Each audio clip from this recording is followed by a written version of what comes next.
जय श्री कृष्णा दोस्तों, मेरा नाम है गीतांजलि।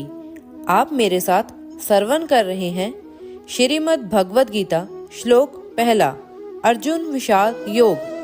धृतराष्ट्र उवाच धर्म क्षेत्रे कुरुक्षेत्रे संवेतायोत्सवः मामका पांडवाश्चैव किम कुर्वत संजय। इस श्लोक में राजा धृतराष्ट्र अपने सारथी संजय से पूछते हैं कि कुरुक्षेत्र की युद्ध भूमि में क्या हो रहा है। ये संवाद युद्ध के आरंभ से ठीक पहले का है, जब दोनों सेनाएं एक दूसरे के सामने खड़ी हैं। राजा धृतराष्ट्र पूछते हैं कि हे संजय, युद्ध भूमि में मेरे पुत्रों और पांडवों में क्या हो रहा है। धृतराष्ट्र जन्म से ही अंधे थे, लेकिन मन की आंखों से देख सकते थे। उन्हें पता था कि वो धर्म के साथ नहीं है, क्योंकि धर्म तो वहाँ है जहाँ श्री कृष्णा है। अपने पुत्र मोह में उन्होंने शांति की जगह युद्ध को चुना, लेकिन वो जानते थे कि इस युद्ध को जीतना आसान नहीं होगा। ऐसे ही दोस्तों, अपने जीवन में भी जब हम कुछ गलत करते हैं तो हम भी हमारे मन से जान रहे होते हैं कि हम कुछ गलत कर रहे हैं। ऐसा ही कुछ धृतराष्ट्र के साथ भी हो रहा था।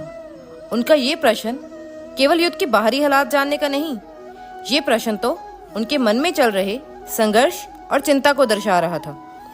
वे जानते थे कि उनके पुत्र अधर्म के रास्ते पर चल रहे हैं, लेकिन फिर भी उन्होंने उनका साथ दिया। आइए दोस्तों, इस श्लोक से हम वर्तमान समय में क्या शिक्षा ले सकते हैं, इसे एक कहानी के जरिए समझते हैं। एक समय की बात है, दो भाइयों की संतानें अर्जुन और युधिष्ठिर एक ही गांव में रहती थी। उनके पिता ध्रुव और राकेश उस गांव के प्रसिद्ध व्यक्ति थे और उनके पास काफी जमीन जायदाद थी। दोनों भाइयों में गहरा प्रेम था और वे साथ मिलकर अपने परिवारों की देखभाल करते थे।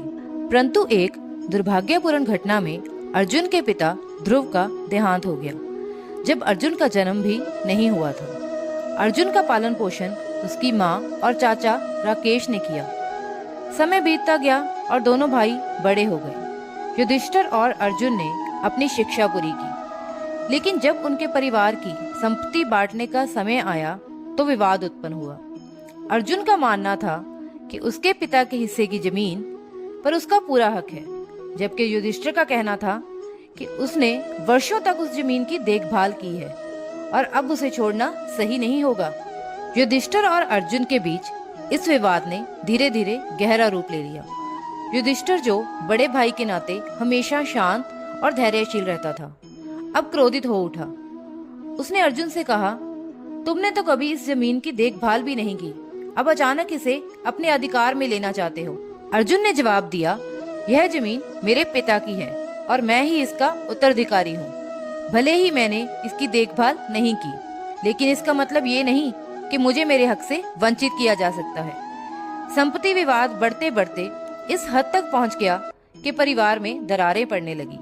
अर्जुन की माँ, जो दोनों भाइयों को अपने बच्चों की तरह देखती थी, अब असहाय महसूस करने लगी। उसने कई बार दोनों को समझाने की कोशिश की, लेकिन उनकी बात सुनने वाला अब कोई नहीं था।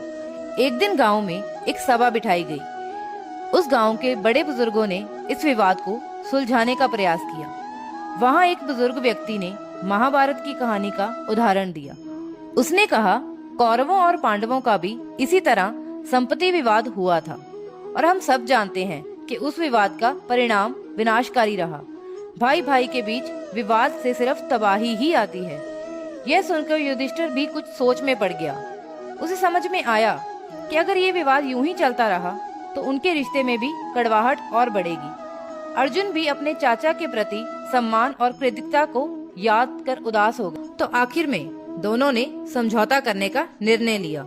युधिष्ठिर ने अर्जुन से कहा, भाई, ये जमीन सिर्फ एक वस्तु है, हमारे रिश्ते से बढ़कर कुछ भी नहीं। तुम अपने हिस्से की जमीन ले लो, लेकिन ये याद रखना कि हम एक परिवार हैं और हमें एक दूसरे का साथ हमेशा देना है। अर्जुन ने भी अपने बड़े भाई का आदर करते हुए कहा, भाई, मुझे माफ करना, मैं भी लालच में आकर रिश्तों को भूल गया था। यह जमीन तो हमारे जीवन का सिर्फ एक हिस्सा है, असली संपत्ति तो हमारा भाईचारा है। इस प्रकार अर्जुन और युधिष्ठिर ने अपने विवाद को सुलझा लिया और गांव वालों के सामने यह उदाहरण पेश किया कि कैसे भाईचारे और प्रेम में किसी भी समस्या का समाधान निकाला जा सकता है। उनके इस समझौते से न केवल उनका परिवार बल्कि पूरा गांव खुश हुआ।